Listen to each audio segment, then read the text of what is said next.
नमस्कार। आकाशवाणी जयपुर अजमेर से प्रस्तुत हैं प्रादेशिक समाचार।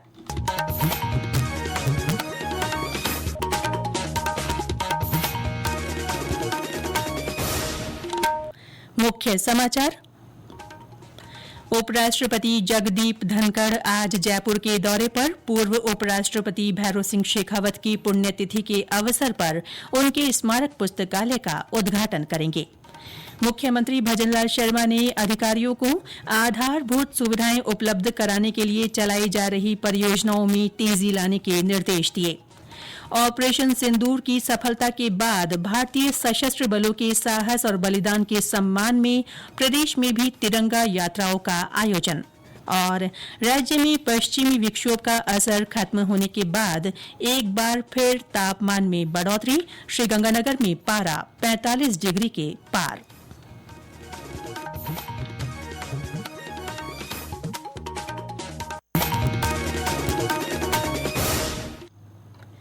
समाचारों के साथ मैं रितिका गुप्ता। और अब समाचार विस्तार से। उपराष्ट्रपति जगदीप धनखड़ आज जयपुर के एक दिन के दौरे पर हैं। श्री धनखड़ पूर्व उपराष्ट्रपति भैरों सिंह शेखावत की पुण्यतिथि के अवसर पर उनके स्मारक पुस्तकालय का उद्घाटन करेंगे। विद्याधर नगर स्टेडियम में होने वाले इस समारोह में मुख्यमंत्री भजनलाल शर्मा, केंद्रीय मंत्री गजेंद्र सिंह शेखावत और लोकसभा अध्यक्ष ओम बिरला सहित कई गणमान्य अतिथि भाग लेंगे। पूर्व उपराष्ट्रपति श्री शेखावत अगस्त 2002 से जुलाई 2007 तक भारत के 11वें उपराष्ट्रपति और राज्यसभा के पदेन सभापति रहे। उन्होंने 1952 में राजस्थान विधानसभा के सदस्य के रूप में अपने राजनीतिक जीवन की शुरुआत की। श्री शेखावत 3 बार प्रदेश के मुख्यमंत्री भी रहे। मुख्यमंत्री भजनलाल शर्मा ने प्रदेश के सभी विधानसभा क्षेत्रों में सड़क, पानी, बिजली, स्वास्थ्य और अन्य आधारभूत सुविधाएं उपलब्ध कराने के लिए चलाई जा रही परियोजनाओं में तेजी लाने को कहा है। मुख्यमंत्री श्री शर्मा ने कल सांगानेर विधानसभा क्षेत्र के विकास कार्यों की समीक्षा बैठक करते हुए कहा कि सभी विकास कार्यों को समय से पूरा किया जाए। उन्होंने कहा कि प्रदेश में चिकित्सा तंत्र को मजबूत करने और सुपर स्पेशलिटी चिकित्सा को नया आयाम देने के लिए RUHS का उन्नयन कर Rajasthan institute of medical sciences RIMS की स्थापना की जाएगी। एक रिपोर्ट। समीक्षा बैठक के दौरान ऊर्जा विभाग, PWD, चिकित्सा और स्वास्थ्य, राजस्व, PHED, स्वायत्त शासन, जल संसाधन और नगरीय विकास विभाग से संबंधित विभिन्न विकास कार्यों की प्रगति की समीक्षा की गई। मुख्यमंत्री ने कहा कि संबंधित विभाग प्रत्येक विकास कार्य के लिए समय सीमा निर्धारित करें। उधर स्वास्थ्य के क्षेत्र में विकसित किए जाने वाले रिम्स केंद्र पर आयुष विंग, वरिष्ठ नागरिकों को बेहतर चिकित्सकीय सुविधाएं देने के लिए एकीकृत केंद्र, थैलीसीमिया से पीड़ित बच्चों के उपचार के लिए अत्याधुनिक चिकित्सा सुविधाएं उपलब्ध कराई जाएंगी। मुख्यमंत्री ने जयपुर के SMS अस्पताल में मरीजों की बढ़ती संख्या को देखते हुए कहा कि RUHS संस्थान एक बेहतर विकल्प है। ऐसे में वहां अंतर्राष्ट्रीय स्तर की सुविधाएं विकसित की जाएं। उन्होंने सांगानेर में बहुउद्देशीय पशु चिकित्सालय में एनिमल प्रोस्थेटिक सेंटर की स्थापना के लिए कार्य योजना बनाकर काम को गति देने के निर्देश दिए। इसके अलावा मुख्यमंत्री ने जल भराव की समस्या के समाधान के लिए पक्के नालों के निर्माण और सुगम आवागमन के लिए मजबूत सड़क तंत्र के निर्माण सहित अन्य विकास कार्यों में तेजी लाने को भी कहा। समाचार कक्ष से ज्योति पारीक। रीको की प्रत्यक्ष भूखंड आवंटन योजना के दूसरे चरण के लिए आज से ऑनलाइन आवेदन किए जा सकेंगे। रीको प्रबंध निदेशक शिवांगी स्वर्णकार ने बताया कि इसके तहत राइजिंग राजस्थान निवेश सम्मेलन में 30 अप्रैल तक MOU करने वाले निवेशकों को चिन्हित औद्योगिक क्षेत्रों में आरक्षित मूल्य पर भूखंड आवंटित किए जाएंगे। योजना में 98 विभिन्न औद्योगिक क्षेत्रों में करीब 7,100 भूखंड उपलब्ध हैं।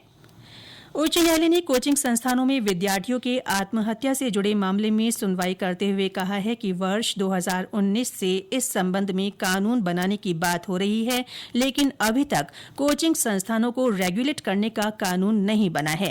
कानून बनने तक बनाई गई गाइडलाइन को भी लागू नहीं किया जा रहा है। मुख्य न्यायाधीश MM श्रीवास्तव और न्यायाधीश मुकेश राजपुरोहित ने इस मामले में लिए स्वप्रेरित प्रसंज्ञान पर सुनवाई की। सुनवाई के दौरान राज्य सरकार की ओर से महाधिवक्ता अधिवक्ता राजेंद्र प्रसाद ने कहा कि आत्महत्याओं को लेकर न्याय मित्र की ओर से पूर्व में पेश आंकड़ों का सत्यापन किया गया है।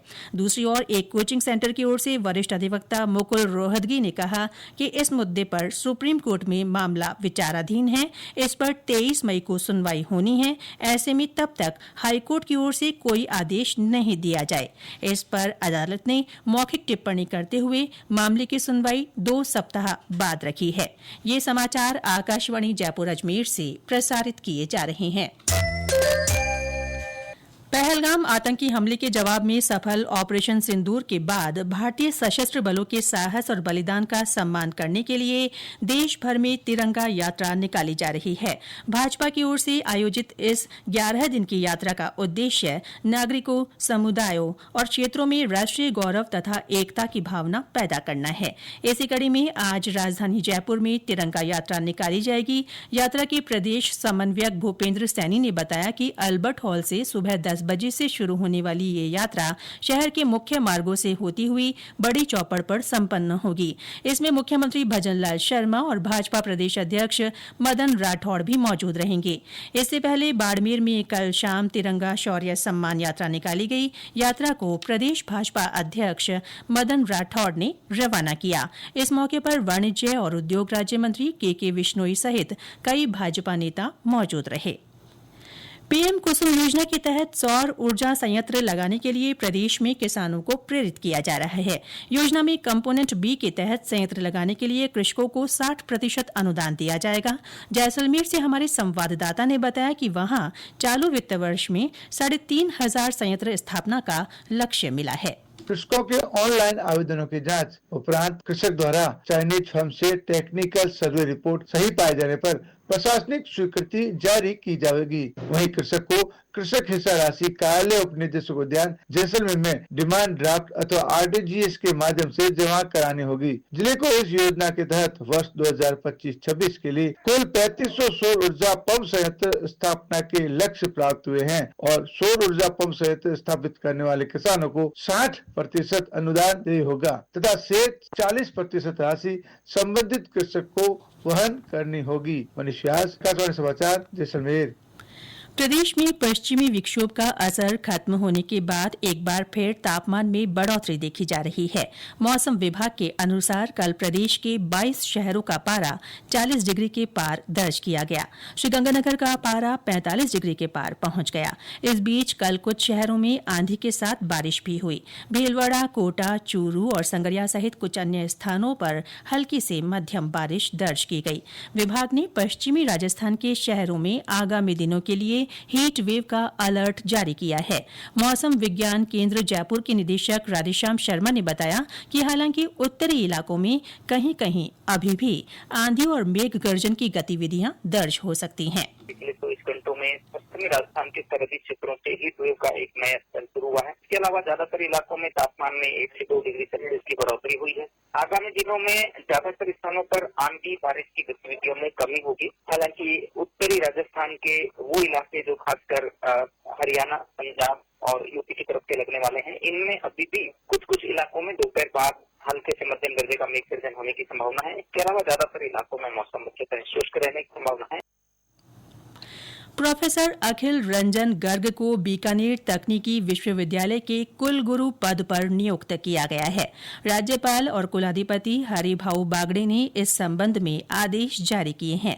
प्रोफेसर गर्ग की ये नियुक्ति कार्यभार संभालने की तारीख से 3 वर्ष या 70 वर्ष की आयु प्राप्त करने तक के लिए होगी।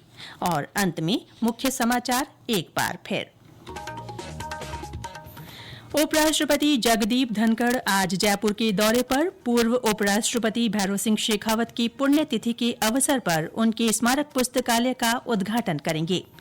मुख्यमंत्री भजनलाल शर्मा ने अधिकारियों को आधारभूत सुविधाएं उपलब्ध कराने के लिए चलाई जा रही परियोजनाओं में तेजी लाने के निर्देश दिए।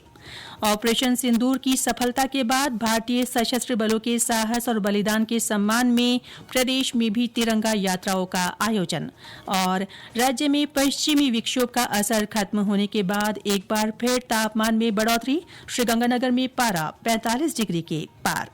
इसके साथ ही प्रादेशिक समाचार बुलेटिन समाप्त हुआ। हमारा अगला बुलेटिन दोपहर 1 बजे प्रसारित होगा। नमस्कार।